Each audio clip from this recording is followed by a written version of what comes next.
But eventually, when you have a problem, like, your plumbing or your pipes are broken and your house is getting flooded right now, guess what? I'm not gonna say the word, you're not gonna chat anybody right now. You're just gonna pick up the phone, when you're gonna call somebody, you're gonna shout, come here now.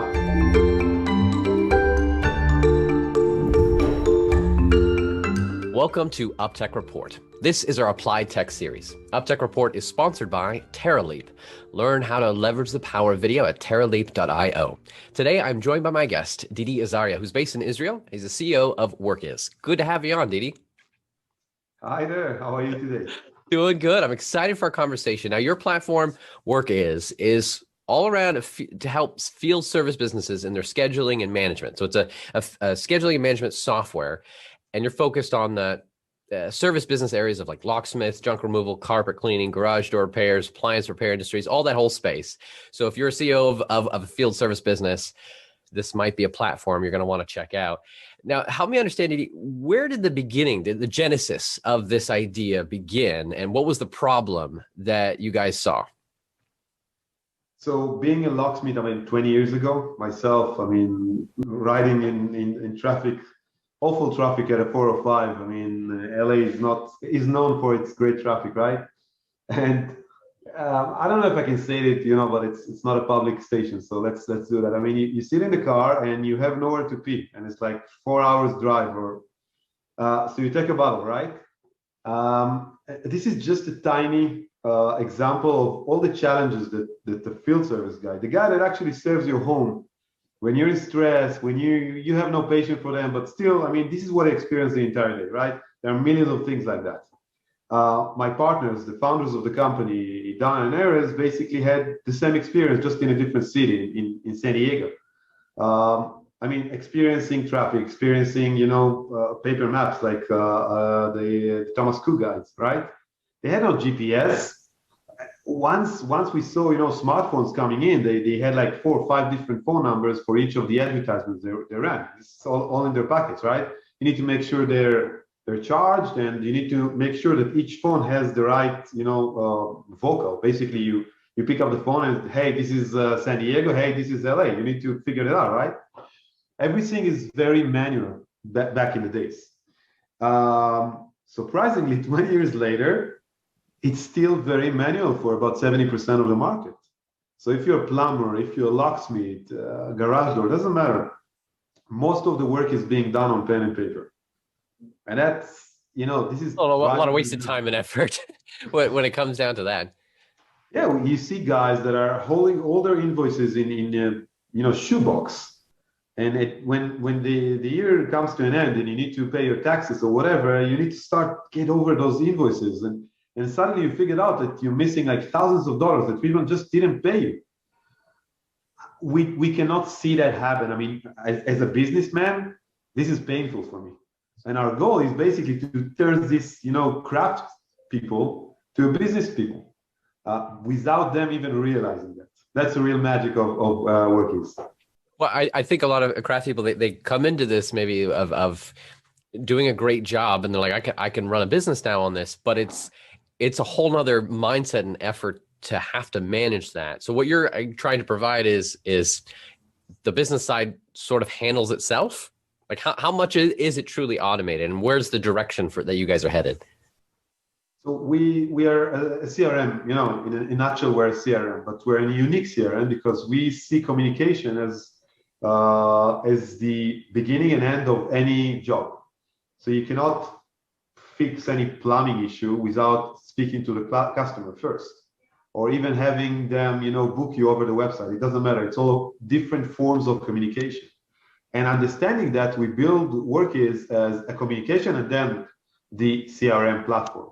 So they're married together, and every different bit and byte where we use, you have a voicemail, or you send an email, or you create a job, everything is attached to communication.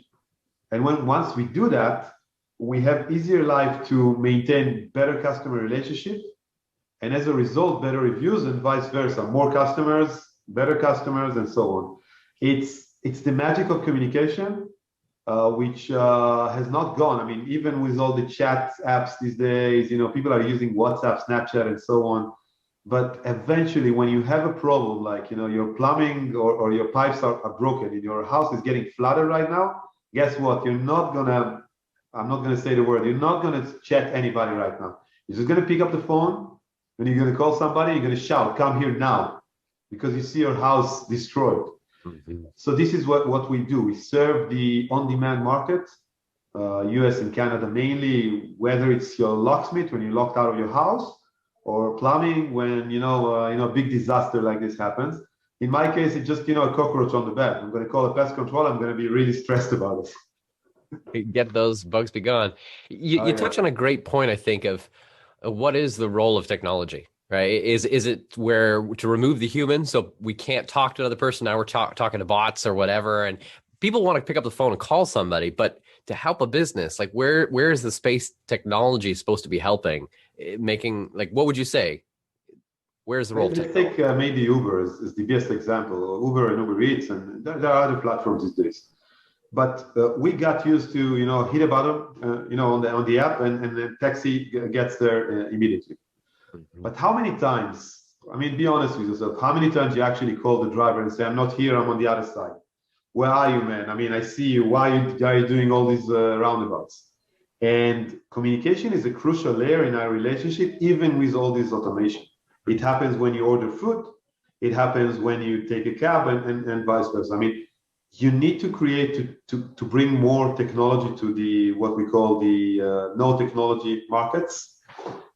You need to make them more efficient, but in a human way. Mm-hmm. So eventually, if there is a driver, maybe autonomous cars will not pick up the phone. Maybe. I'm not sure it's going to be that great, but let's see. You need to have somebody over the phone and vent a little bit or compliment them a little bit. Mm-hmm. It's part of being a human, I guess. A human interaction. We need it. It's a whole interesting conversation around the importance of communication.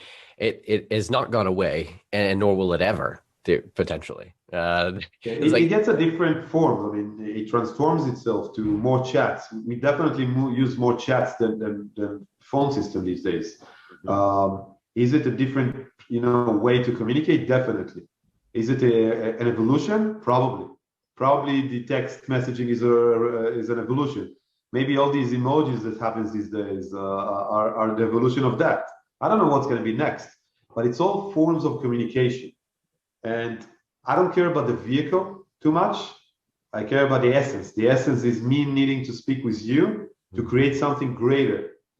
Even with an Uber driver, the greater thing is me going to a party and you taking me there, man. We are like, this is synergy. Mm-hmm. And this is what I mean when I say communication. If you had to provide a word of advice to a service-based CEO of a field service business in today's world that they're in, what kind of advice would you provide? The single most important thing is customer service. You can be a lousy locksmith, you can be a lousy plumber. You cannot be a lousy customer service guy. Because once you do that, doesn't matter how great you are, nobody's going to forgive you. You can have faults here and there, right? Like you can have these issues. I mean, we all have them. I mean, you're not at your best every day. But if you have a great customer service, you'll be forgiven. Mm-hmm. Now, these days, reviews are the most powerful weapon that consumers have, and they use it almost every day, and usually they use it for the bad side.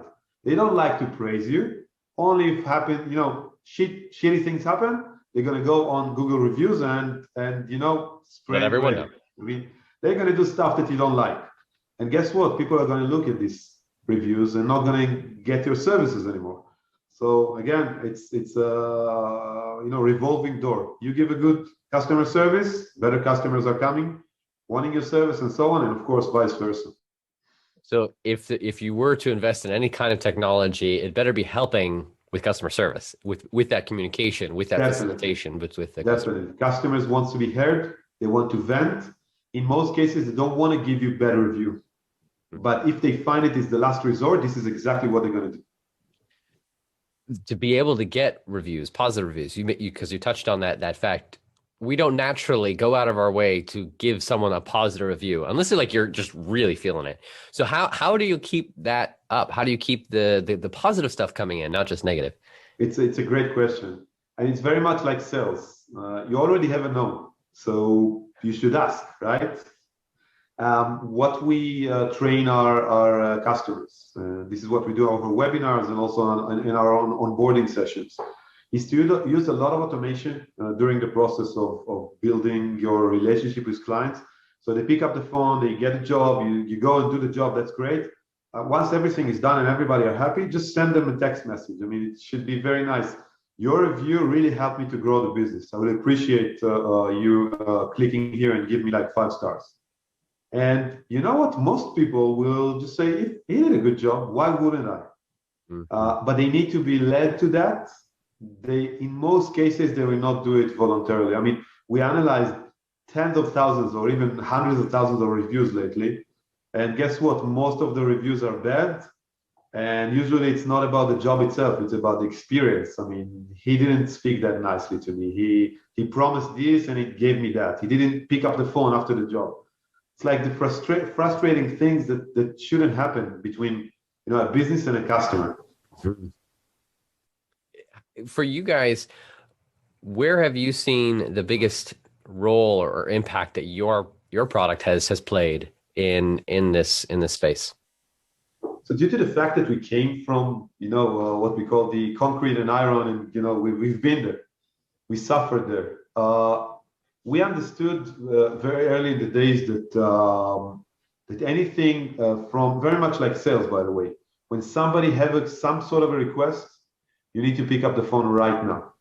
So we've created a system that basically give you most possibilities of an answer. So we created like a help desk center or a virtual command center that when a phone comes in, the entire team's phone devices start ringing, and then first come, first serve. And guess what? If you have a broken pipe and nobody's answering, you're going to call the competitor immediately. This is exactly like that in sales, but in sales you might have more leverage. With field service and specifically on demand, it's not the case. You're just going to close the job with the first guy who's going to pick up the phone. We're doing more than that. We are automating the part where, okay, you went to the toilet, God forbid, right? It happens. You didn't pick up the phone. The system basically says, hey, you got to Joe the plumber. Click one, hit one if it's an emergency, and then say, okay, I'm not available right now. I'm going to get back to you in a few minutes. Just leave me a message, and I'm going to reply to you right now. The system basically what it does, it takes the voicemail, okay? And remember, I'm sitting in the car most of the day. The jobs are really quick. Most of the day you spend in your car. You don't have time to listen to voicemails. So we transcribe it, we extract entities, and we push them into the CRM, you can call it, automatically. And basically within a single click, you can actually see the job and navigate to that. Okay, we extract address and it's really accurate. Machine learning is pretty good these days. And the client gets a response immediately. Take it to no Workiz. You basically need to listen to the voicemail. If you even figure it out, okay, you need to write it down on the paper and you're driving, right? And you need to copy the number from the paper to the phone and phone the client. This is the dangerous zone, right? You're in a danger zone right now. And with us, it's just a single click. And that's, it's a small, it's a simple thing, but yet it's so monumentous because it's in the moment, be able to click on something and take action versus having to wait or write or do something dangerous while you're driving. I'll tell you a secret. Our clients are really mad when we don't get the address accurately, okay? And we have like 98% success rate over there. When our clients are complaining about that, I know I won. Because only 2 out of 100 thought that this wasn't a good idea. But in most cases, they forgot how it was beforehand. We forgot how to order a taxi back in the days. We have Uber in Israel, right? We are getting lazier, and this is good. It's more efficient. It's like being a new age person. That's fine.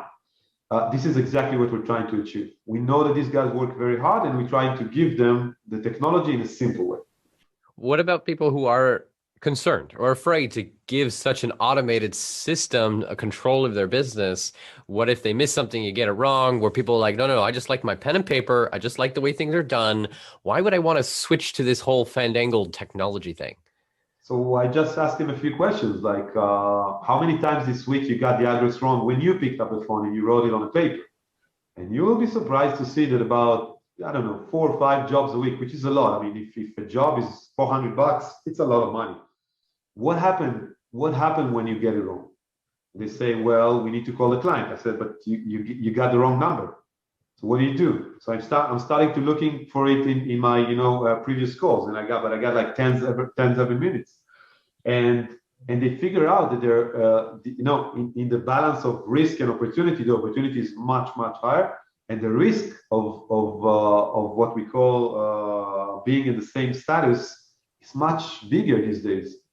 And if you're not going to do that, your competitors definitely will. And if they're going to be quicker than you lost. So that's how we do that, basically.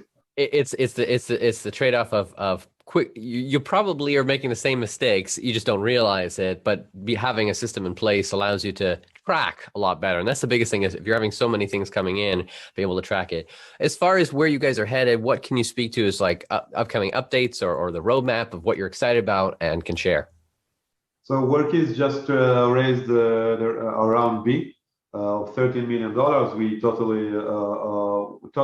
We raised $20 million so far. We're in the startup world for about 2.5 years, but beforehand we've been a small shop, basically bootstrapping. So we experienced everything. I mean, creating a small shop, which is very successful, and right now rapid growth. So we will continue our rapid growth. We see a great success in every aspect. Gartner thinks that we're the most comprehensive and easiest tool that exists today, which is great. And this is by, only by our customers. We didn't even ask them to say that. And I always say it's within the name. We will make work easy. I mean, work shouldn't be hard. Work should be fun. We should take all the annoying, tedious things that you do and vanish them. And this is the goal, basically, to create a system that operates your business, allow you to be in control, allow you to get more jobs, and you know what? Most importantly, get paid.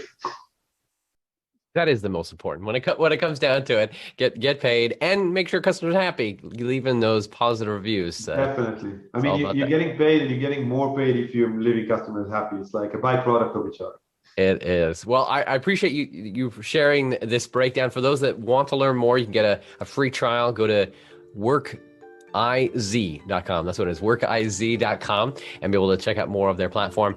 For those that are curious more about Didi's background and his history, we're going to have a part 2 of our interview discussion, which is his journey that's been on and now being able to be CEO of Workiz. So stick around for part 2 of our discussion. Thanks again, though, for this, Didi, for your time, and we'll see you guys on the next episode. Have you seen a company using AI, machine learning, or other technology to transform the way we live, work, and do business? Go to uptechreport.com and let us know.